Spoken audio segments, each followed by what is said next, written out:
할렐루야. 주님의 은혜와 평강이 여러분 모두에게 함께 하시길 바랍니다. 우리의 생명과 건강을 지켜주셔서 오늘도 이렇게 함께 모여 예배 드릴 수 있게 해주신 우리 주님을 찬양합니다. 우리가 누리는 것들은 다 주님의 것입니다. 여러분 모두 주님 중심, 예배 중심의 삶을 사시기 바랍니다. 자, 오늘 함께 나눌 말씀은 사사기 16장 20절부터 22절까지의 말씀입니다. 우리 다 같이 한 목소리로 읽어 보시겠습니다. 들릴라가 이르되 삼손이여 블레셋 사람이 당신에게 들이닥쳤느니라 하니 삼손이 잠을 깨며 이르기를 내가 전과 같이 나아가서 몸을 떨치리라 하였으나 여호와께서 이미 자기를 떠나신 줄을 깨닫지 못하였더라. 블레셋 사람들이 그를 붙잡아 그의 눈을 빼고 끌고 가사에 내려가 놋줄로 매고 그에게 옥에서 맷돌을 돌리게 하였더라. 그의 머리털이 밀린 후에 다시 자라기 시작하니라. 아멘. 하나님께서 아브라함을 불러 세우셔가지고 이스라엘이라는 민족이 나오게 하시고 그 이스라엘의 역사를 통하여 이 땅에 온 인류의 구원 계획을 펼치셨습니다. 우리가 구약 성경을 읽을 때에 이 점을 절대로 놓쳐서는 안 됩니다. 예수님께서는 구약 성경에 대해서 다음과 같이 말씀하셨습니다. 우리 다 같이 요한복음 5장 39절 말씀 같이 읽어 보겠습니다. 시작. 너희가 성경에서 영생을 얻는 줄 생각하고 성경을 상고하거니와 이 성경이 곧 내게 대하여 증거하는 것이라. 예수님 당시에는 아직 신약 성경이 기록되어 있지 않은 때이기 때문에 예수님께서 지금 말씀하시는 성경이라는 것은 구약 성경을 말하는 거예요. 예수님은 태초부터 지금까지 하나님과 함께 계시는 말씀이십니다. 말씀 자체이신 예수님께서 구약 성경이 예수님 자신에 대해서 증거한다 말씀을 하셨으니 우리가 이제 구약 성경을 읽을 때에 거기서 예수님을 보지 못하고 또 그 예수님과 연결되어 있는 우리 자신을 발견하지 못한다면 성경을 잘못 읽고 있는 거예요.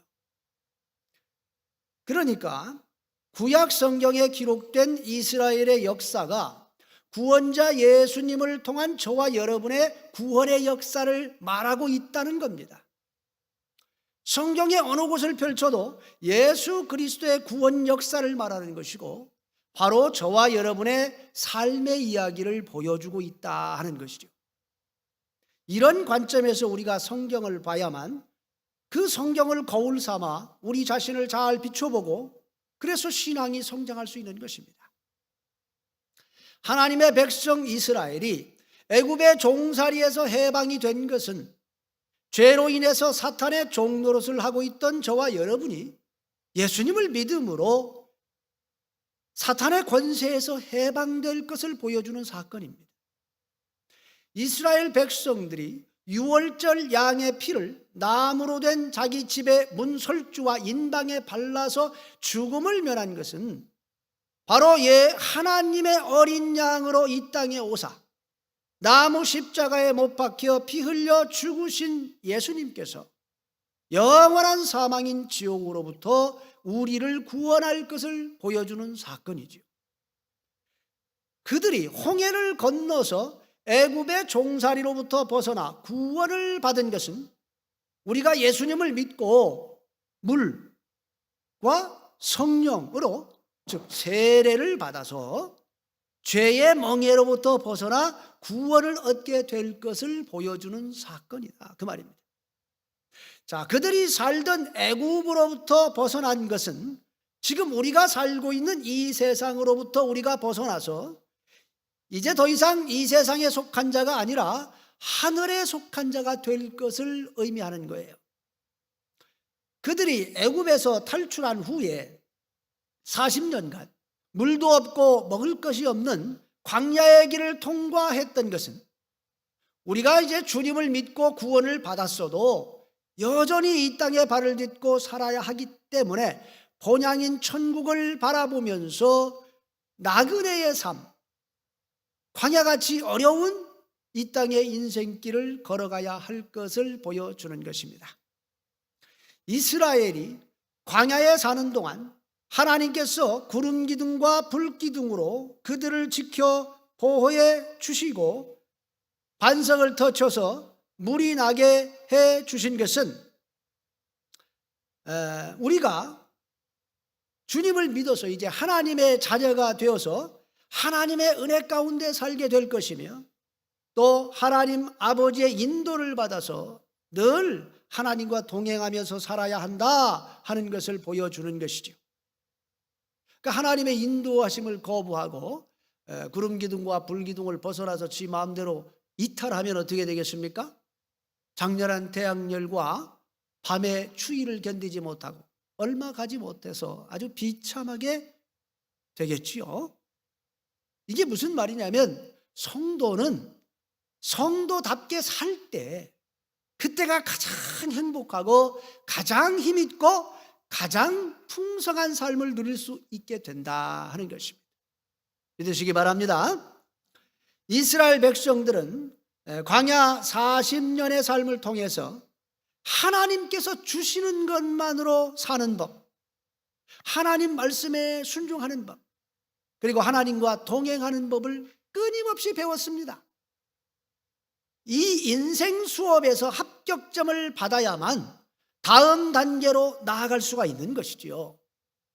우리가 이제 예수님을 믿고 구원을 받으면 하나님께서 몇 가지 훈련을 반드시 시키시는데 뭐 사람에 따라 좀 틀리지만은 가장 먼저 하시는 훈련이 뭐예요?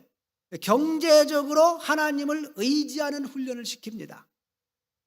성령으로 거듭난 자, 천국의 생명책에 이름이 기록된 자라면 반드시 통과해야 하는 것이 물질연단이에요. 만물의 주인이 주님이시다. 그걸 인정하여서 11조를 온전히 드리는 것, 이게 이제 첫 번째 훈련이에요. 주님을 믿고 성령으로 거듭난 사람은 말씀을 통해서 이 물질관이 바로 잡혀버리기 때문에 당연히 이제 11조를 하게 됩니다. 그런데 구원받은 성도가 이 물질 훈련을 믿음으로 통과하지 못하고 계속 버티면은 우리 하나님께서 이제 참고 기다리시다가 이거 영 안 되겠다 싶으면 어떻게 하십니까? 불어버려, 이렇게 후 불어버려. 나 깜짝 놀랐습니다. 제가 어느 날 기도하는데 하나님께서 내가 불었느니라. 근데 그게 성경에 나오더라고, 그 말씀이. 불어버려, 이렇게. 자, 10의 1은 하나님의 것인데 하나님께 돌려드리지 않으면 사탄이 송사를 하기 때문에 하나님께서 그걸 지켜주실 수가 없게 됩니다. 그러면 이제 물질이 샥 날아가요. 그럼 하나님께서 주시는 것으로 살아야 되는 그런 이제 불쌍한 처지가 됩니다. 그러면 이제 이게 하나님의 은혜가 없이는 이 인간이 아무것도 할 수 없는 것이구나. 이게 내게 아니고 하나님의 것이었구나. 이제 그거를 철저하게 깨닫게 하신단 말이에요. 그러면 그때부터 이제 하나님께서 주시는 것은 조그만 것이라도 다 감사하게 돼 있습니다. 감사가 나와요. 그리고 이제 11조도 하게 돼요. 이제 그때부터는 하나님의 것을 하나님의 것으로 인정해 드리면 그때부터 하나님께서 이제 물질을 이렇게 책임져 주십니다. 축복을 주세요. 그런데 물질을 주셨는데 11조를 드리지 않으면 다시 연단이 시작돼요. 제가 경험해 보니까 그렇더라고요. 믿음으로 통과할 때까지 이게 처음부터 다시 시작됩니다. 그래서 하나님의 참 자녀라면은 반드시 이 과정을 통과하게 되어 있습니다. 목사님 11조 안 드려도 뭐 잘 되는 경우가 많던데요. 그건 하나님이 그 사람을 하나님의 자녀로 인정하지 않을 때 일어날 수 있는 일이에요. 그러니까 여러분 얼른 깨닫고 처음부터 온전한 믿음으로 나오면 하나님께서 놀랍도록 부어주십니다. 그러면 이제 물질로부터는 이제 자유로워져서 빌리고 꾸는 자가 아니라 꾸어주고 베푸는 자의 삶을 살도록 인도해 주세요. 이게 하나님의 은혜고 능력입니다. 그때부터 이제 다른 영역의 연단을 받게 하시죠. 여러분 모두 믿음으로 승리하셔서 물질적 어려움에서 해방되시기를 주님의 이름으로 축원합니다. 이거는 신앙생활의 첫걸음에 불과한 거예요. 이거는 이스라엘 백성들이 광야에서 하나님께서 주시는 것으로만 살고 하나님의 인도를 받고 하나님 말씀에 순종하는 훈련을 40년간 받았습니다. 그런데 이 연단을 믿음으로 통과하지 못하고 낙오하는 사람들이 엄청나게 많았습니다. 원망 불평하다가 죽은 자들이 남자만 60만 명이었으니까. 또한 믿음을 저버린 첫 세대가 광야를 통과하지 못하고 다 죽었습니다. 오직 믿음으로 행한 여호수아와 갈렙과 새로운 세대만이 하나님께서 약속하신 가나안 땅으로 들어갈 수가 있었죠. 이스라엘이 하나님께서 약속하신 젖과 꿀이 흐르는 가나안 땅에 들어간 것은 저와 여러분이 이제 예수님을 믿어서 구원을 받은 후에 믿음의 연단을 잘 통과하고 나면 천국에 들어가게 될 것을 의미합니다. 또한 이스라엘 백성들이 가나안 땅에 들어갔을 때에 그 땅을 차지하기 위해서 전쟁을 치러야 했습니다. 이것은 우리가 하나님을 의지하는 훈련, 하나님과 동행하는 훈련, 하나님의 말씀에 순종하는 훈련이 끝나면 이제 영적 전쟁에 참여하게 될 것을 보여주는 사건이죠. 병사가 훈련소에서 기본 훈련 다 받으면 전쟁터에 나가듯이 믿음의 기본 훈련이 다 끝나면 이제 우리는 영적 전투에 참여하게 됩니다. 마귀가 두루 다니면서 삼킬자를 찾고 있기 때문에 이 전쟁을 피할 수가 없어요. 반드시 치르게 되어 있습니다. 사탄은 우리가 믿음의 사람이 되기 전까지는 별로 신경 쓰지 않아요. 그냥 놔둬요. 하나님의 나라에 전혀 도움도 안 되는 사람 그냥 놔두는 게 좋지. 그러나 믿음의 연단을 통해서 참 믿음을 갖게 되면 이제 그가 하나님의 나라를 확장하는 사람이 됩니다. 전도에 열심을 내가지고 마귀에게 속했던 사람들을 하나님께 데리고 와버려요. 이렇게 되면은 귀신들이 미워하는 존재가 되어버립니다. 사탄의 왕국에 아주 골치 아픈 존재가 되는 것이죠.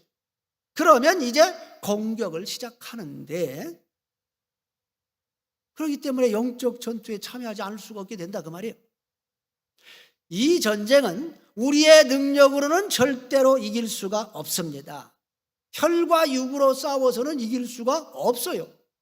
오직 하나님의 전신갑주를 입어야만 승리할 수 있는 싸움입니다. 우리에게 이제 어려움을 주어가지고 믿음을 뿌리채 흔들려고 할 때에 견고한 믿음으로 대항해야 합니다. 구원과 예수님의 말씀에 대해서 자꾸 의심하게 만들어가지고 우리의 신앙을 무너뜨리려고 할 때에 구원의 확신과 믿음의 방패로 싸워야 하는 전쟁이에요. 마귀는 조금만 틈만 보이면 그걸 그냥 놔두지 않습니다. 아예 불화살을 날려가지고 완전히 쓰러뜨리려고 달려들어요. 이때 믿음으로 싸워 이겨야 합니다.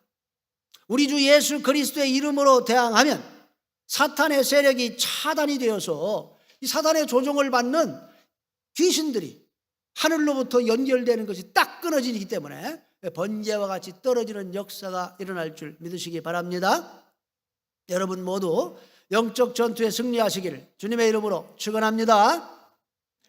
이스라엘 백성들이 이 광야의 연단을 통과하고 이제 가나안 땅에 가서 영적 전쟁의 현장에 투입이 된 거예요. 그들은 광야에서 배운 훈련을 기반으로 이 가나안 땅을 점령해야 했습니다. 이게 그들의 과제였습니다. 그들이 하나님을 붙들고 하나님과 동행할 때는 늘 승리하는 삶을 살았습니다. 주변 국가들을 다스리며 살았습니다. 주인으로 살았지요. 그런데 이제 그들이 잘 되고 부유해지고 이제 배가 불러오면 하나님을 잊어버리고 자기 자신의 능력으로 그렇게 된 줄 착각해가지고 교만해진단 말이에요. 결국 그들은 타락해서 범죄하는 길로 나아갑니다. 하나님 앞에서 두려움으로 살지 않고 자기 욕망을 쫓아나가요. 결국 이제 하나님의 질투를 불러일으켜서 징계가 임합니다. 그러면 어떻게 돼? 이제 고달픈 삶, 비천한 삶으로 떨어지지. 괴롭고 힘들어지면 또 다시 심령이 가난해집니다. 그래서 하나님을 다시 찾아 나옵니다. 회개하고 돌이키면은 우리 사랑의 하나님께서 또 다 용서해 주시고 다시 품어 주심으로 회복이 일어납니다. 그래서 또 다시 이제 승리하는 삶, 다스리는 삶을 누리게 되지요. 그러다가 또 다시 배가 부르고 부유해지면은 하나님을 또 잊어버립니다. 이런 삶이 계속 반복이 됩니다. 이것이 바로 사사기 전체의 내용이에요. 바로 저와 여러분의 삶의 모습 아닙니까? 우리가 구원받기 전에 죄법 아래서 삶의 의미도 모르고 소망도 없이 살았을 때, 그러다가 우리가 주님 만나서 구원받고 하나님의 자녀가 됐지 않습니까? 그래서 믿음의 연단을 받고 신앙이 이제 성장하게 됐습니다. 그러니까 사탄 마귀가 우리를 어떻게든지 넘어뜨리기 위해서 온갖 어려움을 주고 연단을 통해서 오히려 그것 때문에 우리가 이제 신앙이 성장하게 되지요. 우리를 타락시키려고 계속 유혹합니다. 정신을 차리지 않고 영적으로 깨어있지 않으면 우리도 모르는 사이에 세상과 짝하고 있어. 그 하나님 말씀을 저버립니다. 그 세상의 법대로 막 살아갑니다. 그러다가 결국 사탄의 송사를 받아서 이제 하나님과의 교통을 잃어버리죠. 삶의 문제가 생깁니다. 고통이 찾아옵니다. 힘들고 어려운 때를 맞습니다. 그러면 우리가 또 다시 마음이 가난해져 가지고 주님을 찾아 나옵니다. 주님 도와주세요. 돌이켜 회개합니다. 그럼 우리 주님께서 또 우리를 사랑해 주시고 회복을 시켜주세요. 우리의 삶에 다시 희망이 생겨나고 또 이제 생명력이 넘쳐가지고 이제 좀 풍성한 삶이 됩니다. 그러면 또 우리는 타락할 위험에 노출돼 가요. 이 사사시대 때 살았던 이스라엘 백성의 삶의 모습은 오늘을 살고 있는 저와 여러분의 모습이다, 그 말입니다.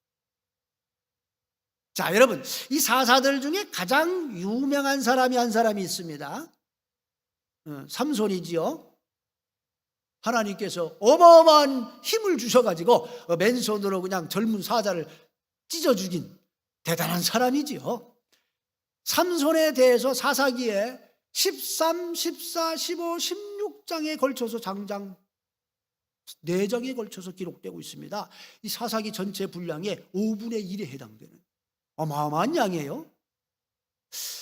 제가 어떤 분에게 물어봤습니다. 삼손이란 사람에 대해서는 어떤 생각이 드시오? 그랬더니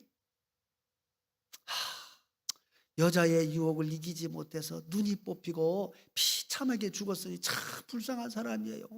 그러더라고. 네, 불쌍한 사람이 맞지요. 불쌍한 사람. 그런데 이 세상에서 삼손보다 더 불쌍한 인생 사는 사람도 많습니다. 여러분들이 몰라서 그렇지 진짜 불쌍하게 사는 사람 많아요. 하나님께서는 삼손을 통해서 도대체 우리에게 무엇을 말씀하시려고 했을까요? 여러분, 사실 이 삼손의 삶을 꼼꼼히 읽어보면 말입니다, 사사기 속에 들어있는 또 하나의 사사기를 보는 것 같습니다. 사사기는 이스라엘 백성이 하나님과 동행함으로 이제 승리하는 삶을 막 살다가 교만해서 타락을 하니까 하나님의 징계가 임하고 삶이 힘들어지고 회개하니 우리 하나님께서 또 승리하는 삶으로 이끌어주시는 이런 삶의 패턴을 계속 반복했다고 말씀드렸죠. 그런데 하나님께서 한 개인을 세워가지고 이와 같은 이스라엘의 삶의 모습을 아주 적나라하게 보여주기 위해서 삼손을 사용했습니다. 자, 삼손의 아버지 마노아라고 하는 사람은 단 지파의 사람입니다. 그의 부인이 애를 갖지 못했어요.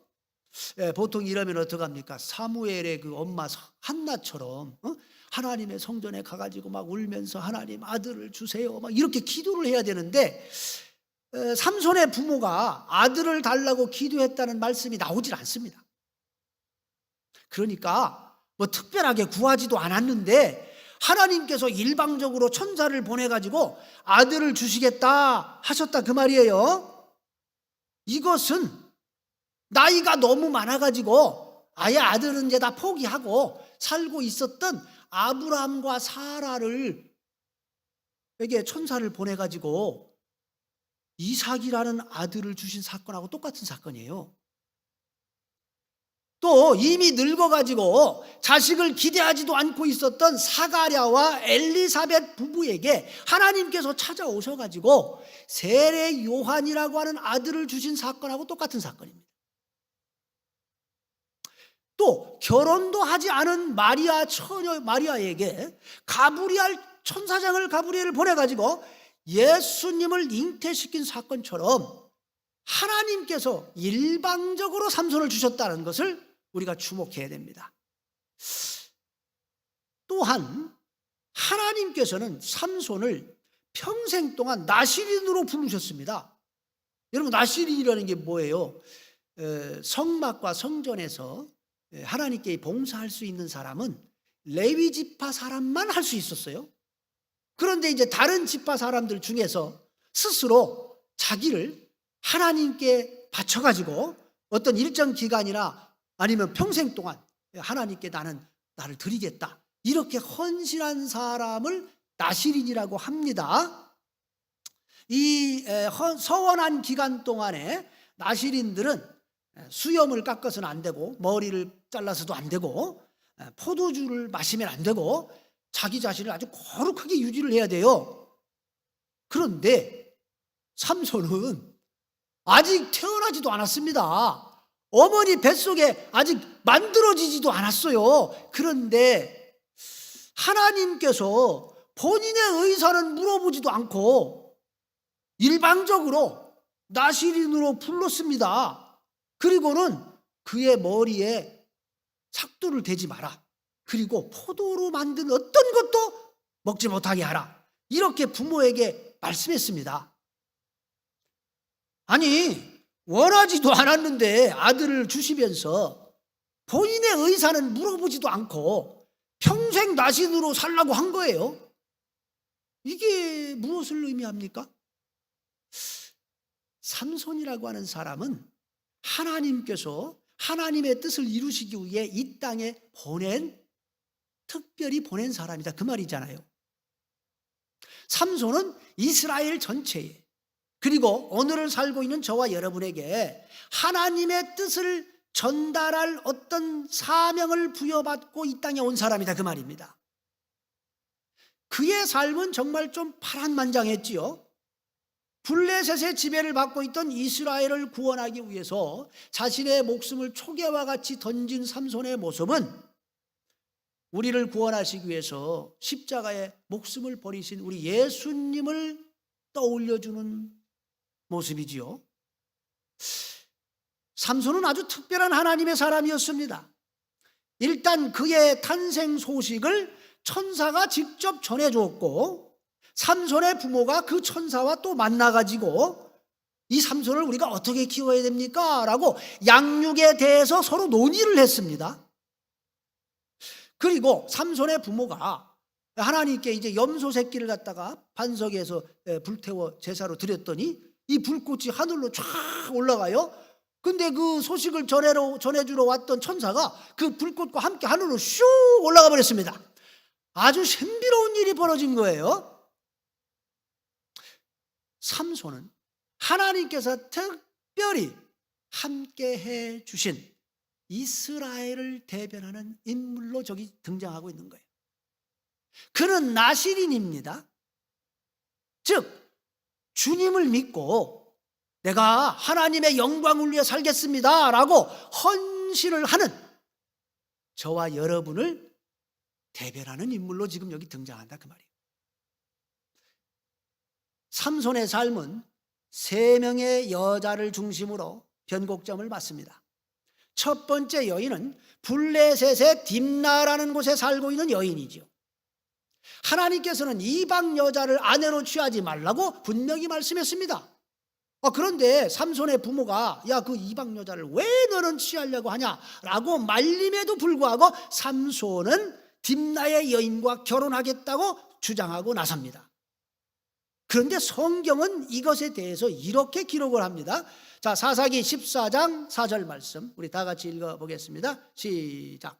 이때에 블레셋 사람이 이스라엘을 관할한 고로 삼손이 틈을 타서 블레셋 사람을 치려 함이었으나 그 부모는 이 일이 여호와께로서 나온 것인 줄은 알지 못하였더라. 다시 말해서 삼손이 이 블레셋 여자를 아내로 취하려고 한 것은 그녀를 사랑해서 그런 게 아니고요, 블레셋을 치기 위한 명분을 만들기 위해서 그렇게 했다는 거예요. 그리고 이것은 삼손이 정욕 때문에 그 여자를 취하려고 한 게 아니고 성령의 감동으로 인해서 이루어진 일이었다고 지금 성경이 밝히고 있는 겁니다. 삼손은 블레셋으로 가가지고 7일 동안 혼인잔치를 하면서 수수께끼를 냅니다. 그리고 내기를 일부러 걸지요. 블레셋 사람들이 이 삼손의 아내가 될 여자를 협박해가지고 그 내기의 답을 알아냅니다.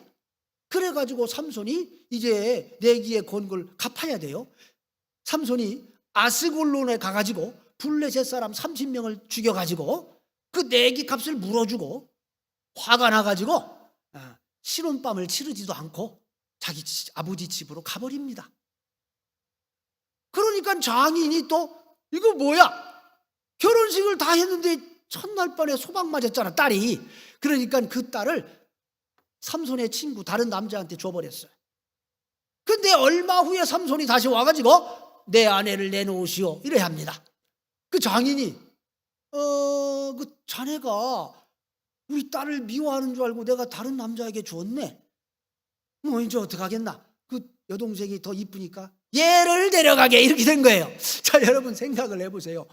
첫날 밤도 안 치른 부인을 다른 남자에게 줬습니다. 말 됩니까? 안 되지요. 삼손이 화가 날 만하지요. 그러니까 삼손이 화를 내는 게 정당화됐지요. 그러니까 삼손이 나가가지고 여우를 300마리를 잡았습니다. 저는 아무리 생각해도 여우를 어떻게 300마리를 잡는가, 제가 루스키 섬에 가서 보니까 저것이 의심이 많아가지고 가까이 오질 않는데 저걸 어떻게 300마리를 잡았을까, 나는 이해가 안 돼요. 근데 하나님의 능력으로 잡았겠지요. 우리가 천국에 가걸랑 꼭 좀 물어봅시다. 도대체 어떻게 잡았는지. 여하튼 잡아가지고 꼬리를 또 묶었대. 그 여우가 가만히 있었겠냐고. 그 꼬리를 묶어가지고 거기다가 횃불을 끼워서 거기다 불을 붙였다는 겁니다. 그러니까 꼬리가 불이 타니까 여우가 가만히 있었겠어요. 300마리가 나 살려라고 이리 뛰고 저리 뛰고 난리가 났습니다. 그러니까 블레셋 온 사방을 다 불질러 버린 거예요. 그러니까 블레셋 사람들이 나와가지고 도대체 이게 왜 이렇게 됐느냐. 그러니까 삼손이 이렇고 저렇고 됐잖아요. 들어보니까 삼손이 화날만 하잖아요. 그래서 블레셋 사람들이 삼손의 장인과 그 부인 될 여자를 불태워 죽여버립니다. 그리고는 삼손을 잡으러 오지요. 그리고 삼손이 나귀 턱뼈를 들고 그걸 휘둘러 가지고 블레셋인을 몇 명을 죽여요? 1000명을 때려 죽였습니다. 한마디로 때려 죽인 거예요. 참 불쌍해. 죽였어. 자, 여러분, 삼손은 딥나의 여인을 이용해 가지고 뭐 한 거예요? 블레셋을 친 겁니다. 삼손은 하나님의 뜻에 순종해 가지고 하나님의 말씀한 대로 행해 가지고 하나님의 백성을 괴롭히고 있던 원수를 쳐버린 거예요. 그러니까 삼손이 하나님과 함께 했기 때문에 하나님의 능력이 그와 함께 했던 것입니다. 자, 두 번째 여인은 가사의 기생이었습니다. 삼손은 블레셋의 수도인 가사로 이번에는 내려가 가지고 한 기생과 하룻밤을 잤습니다. 물론 이것도 블레셋을 치기 위한 계획에서 나온 것이었습니다. 그런데 이번에는 이방 여인과 그것도 아주 부도덕한 여인과 함께 잠을 잤다는 게 좀 틀려요. 삼손이 기생과 함께 있다는 소식을 들은 블레셋 사람들이 그 기생의 집을 에워쌌습니다.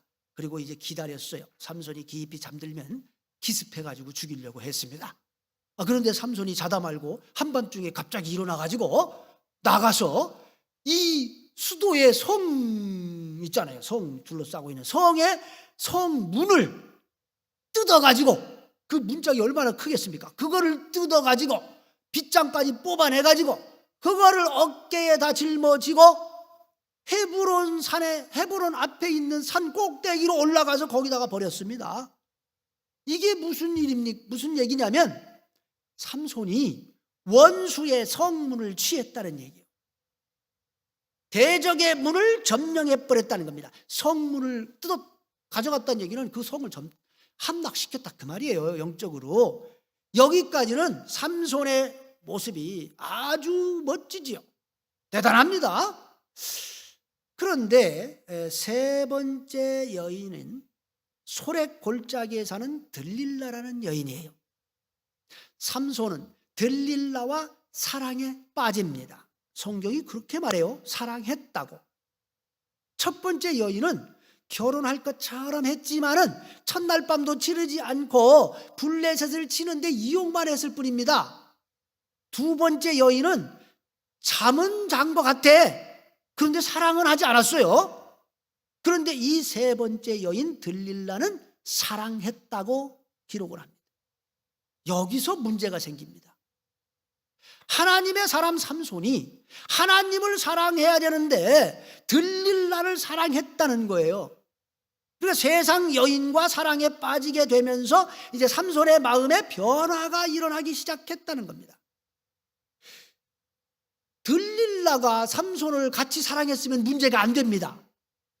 그런데 이 들릴라라는 여자는 삼손을 사랑하지 않았고 삼손을 통해서 돈을 벌 생각만 했어요. 블레셋 사람들이 와가지고 들릴라에게 네가 삼손의 힘의 비밀을 우리에게 얘기해 주면 은 5,500세겔을 주겠다고 말합니다. 은 5,500세겔이 도대체 얼마일까? 여러분, 당시에 노동자가 하루 품삯이 한 세겔이에요. 그러니까 5,500일 품삯을 받는 거예요. 엄청난 거금입니다. 그러니까 이 들릴라라는 여자가 이 돈을 받기 위해서 매일 이제 울고불고 삼손에게 비밀을 알려달라고 합니다. 그 삼손이 처음에는 거짓말하지요. 농담하면서 계속 거짓말하지요. 그런데 매번마다 속았다는 걸 알고 이 들릴라가 울고불고 당신이 나를 사랑하면 이럴 수가 있느냐, 왜 나를 속였느냐, 맨날 이러고 있으니까 남자가 그러면 견딜 수 있습니까? 못 견딥니다. 그래서 결국은 삼손이 얘기하지요. 나는 사실 나시린이고 태어나서 지금까지 머리를 한 번도 깎은 적이 없다. 그래서 그날 밤에 삼손의 머리가 싹둑 잘리고 하나님께서 그를 떠나십니다.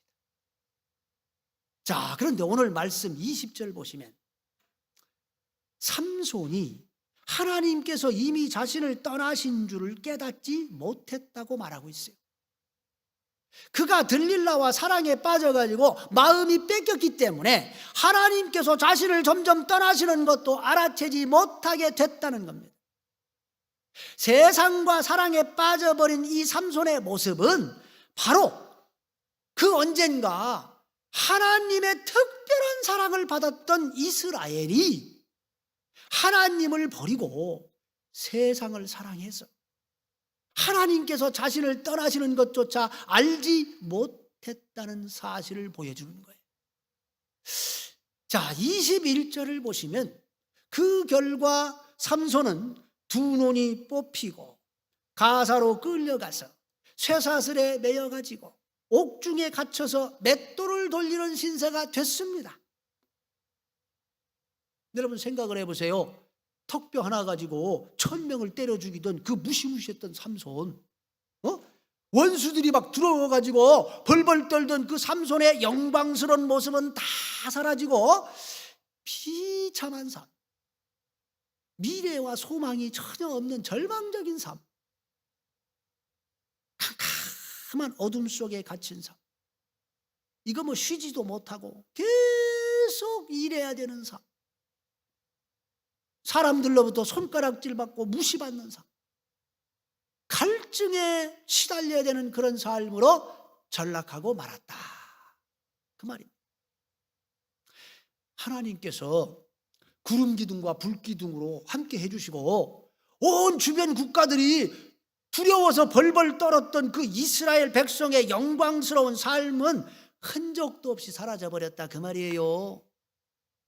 견고한 성, 그 여리고성을 손 하나 대지 않고 와르르 무너뜨렸던 그 이스라엘의 어마어마한 능력은 찾아볼 수가 없습니다. 왜 이렇게 비참하게 됐을까요? 하나님을 버리고 다른 것을 사랑했기 때문에 그렇다, 그 말을 지금 하고 있는 거예요. 삼손은 아무것도 보이지 않는 캄캄한 어둠 속에서 그 무거운 맷돌을 돌리면서 무엇 했겠습니까? 할 게 없어, 회개밖에. 그죠? 자신의 교만을 회개했겠지요. 자신에게 잠시 주어졌던 그 어마어마한 힘이 자기 것인 줄 알고 착각해가지고 그걸 가지고 하나님의 영광이 아니라 정욕을 채우는 데 썼다는 것을 회개했겠죠. 그가 회개하고 돌이키니까 하나님께서 다시 그를 찾아와 주십니다. 이게 하나님의 은혜지요. 22절을 보십시오. 그의 머리털이 다시 자라기 시작했다. 영적 회복이 일어나기 시작했다, 그 말입니다. 하나님과의 관계가 회복되어 나가기 시작했다. 블레셋 사람들은 자신들이 섬기는 다곤 신전에 다 모여가지고 여호와 하나님의 종, 그 어마어마했던 삼손의 이 비참한 모습을 구경하고 싶었습니다. 다곤신의 위대함을 찬양하고 싶었습니다. 그러니까 삼손이 지금 하나님의 영광 다 가리고 있는 거예요. 여러분, 하나님의 은혜를 잃어버린 성도는요, 하나님의 영광을 드러내기는커녕 가리고 오히려 방해하고 그런 데 쓰임받습니다.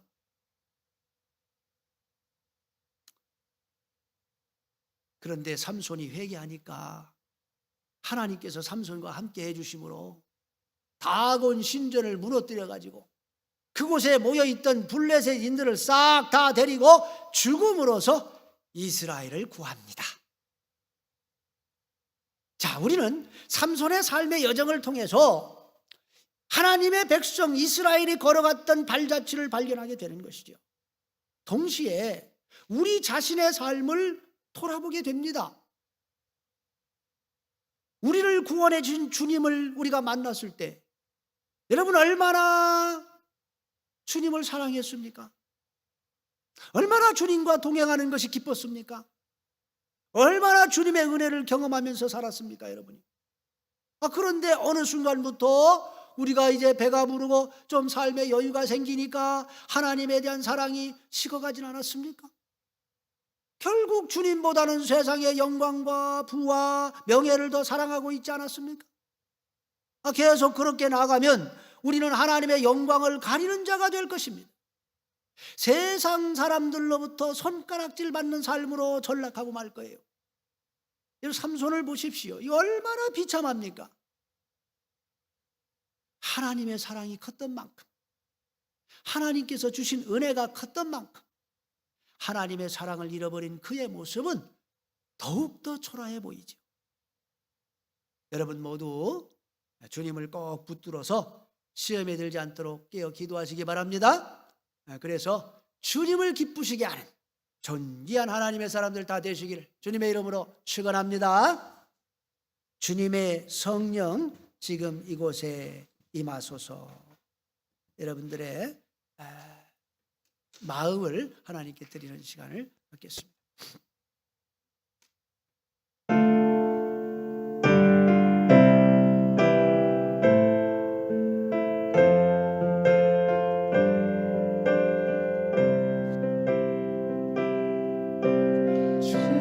주님을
저와 함께 생각해 보겠습니다. 여러분 중에 어떤 분은 이제 막 신앙생활을 시작하신 분도 있을 것이고, 또 어떤 분은 신앙생활 시작한 지 아주 오래된 분도 있을 것입니다. 여러분의 신앙 상태가 지금 어떤지 잠시 돌아보시기 바랍니다. 물질 연단을 통과하셨습니까? 믿음으로 살고 있습니까? 주님과 동행하고 계십니까? 주님을 뜨겁게 사랑하고 계십니까? 이 시간 우리의 삶을 돌아보면서 우리 다 같이 성령의 인도를 따라 동성으로 기도하는 시간을 갖겠습니다. 주여, 아버지 하나님, 참으로 우리가 이 땅의 삶을 살 때에 바로 사사기의 그 백성들과 같이 아버지 하나님, 우리는 사사기를 읽으면서 그것이 나와는 상관없는 그런 이야기로 나는 잘 살고 있다는 생각을 대하지 않았습니다. 삼손을 보면서 우리는 그 삼손의 어리석음을 비웃지 않았습니다. 그러나 사실 돌아보면 우리가 삼손이고 우리가 바로 사사기의 백성들이에요. 그들과 차이가 없는 자예요. 고백합니다. 아버지, 용서해 주시옵소서. 우리가 오늘도 주님과의 사랑을 다시 회복하길 원하고, 오늘도 주님을 뜨겁게 사랑하는 하나님의 사람으로 이 땅에 살기를 원합니다. 아버지, 오늘 예배를 통하여, 오늘 이 말씀을 통하여 우리 자신을 다시 한번 점검하게 하시고, 하루를 살아도 아버지께 영광 돌리는 삶을 살게 하여 주옵소서. 하나님의 영광을 가리는 자가 아니라 영광을 드러내는 자가 되게 하여 주옵소서. 아버지의 찬란했던 하나님의 백성의 그 영광을 누리며 사는 자가 되게 하여 주옵소서. 감사합니다. 아버지 영광 받아 주옵소서. 할렐루야.